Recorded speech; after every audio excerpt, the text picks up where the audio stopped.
మరణించారు, వానర వీరులు కూడా మరణించారు, ఇక యుద్ధం అంతా పరిసమాప్తమైంది అని అనుకున్నటువంటి ఇంద్రజిత్తు మాయారూపం ధరించి ఉన్నాడు గనక అక్కడి నుండి వెళ్ళిపోయాడు. వికటాట్టహాసం చేస్తూ లంకా పట్టణానికి వెళ్ళిపోతాడు.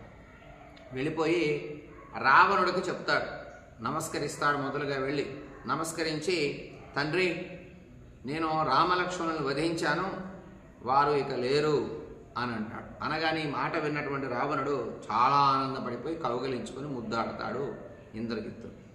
ఇది ఇలా జరుగుతూ ఉండగా ఇక్కడ వానర శ్రేష్ఠులైనటువంటి వానర వీరులు ఎవరైతే ఉన్నారో మూర్ఛతో స్పృహ తప్పి ఉన్నటువంటి రామలక్ష్మణులను రక్షిద్దామని చుట్టూ చేరతారు. వానరులంతా కూడా రాముడి చుట్టూ లక్ష్మణుడు చుట్టూ చేరి నిలబడి ఉంటారు, బాధతో ఉంటారు.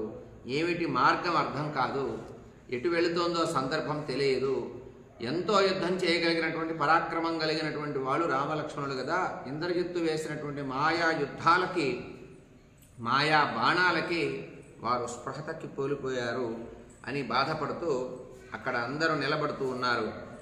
హనుమానంగదో నీలః సుషేణః కుముదో నలః గజో గవక్షః పనసః సానుప్రస్థో మహాహరిః జాంబవాన్ వృషభః సుందో రంభః శతబలిపృథుః వ్యూఢానీకాశ్చ యత్తాశ్చ ద్రుమానాదాయ సర్వతః వీక్షమాణా దిశః సర్వాస్తిర్యగూర్ధ్వం చ వానరాః తృణేష్వపి చ చేష్టస్సు రాక్షసా ఇతి మేనిరే. వానరులంతా రాముడి దగ్గరికి లక్ష్మణుడి దగ్గరికి చేరుతున్నారు. అంగదుడు, హనుమంతుడు, నలుడు, నీలుడు, సుషేనుడు, కుముదుడు, గజుడు, గవాక్షుడు, పనసుడు, సానుప్రస్థుడు, జాంబవంతుడు, వృషభుడు, సుందులు, రంభ, శతబలి, పృథులు అనేటటువంటి వానర వీరులంతా కూడా అనేక వృక్షాలని, భయంకరమైనటువంటి వృక్షాలని ధరించి అన్ని వైపులా కూడా సేనల్ని నిలిపారు.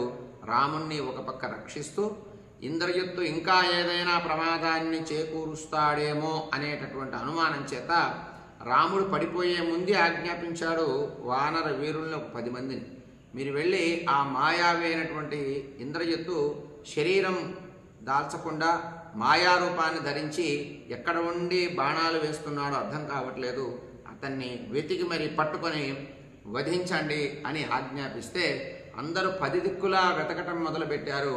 కానీ ఇంద్రజిత్తు దొరకలేదు. అటువంటి వాళ్ళు ఈ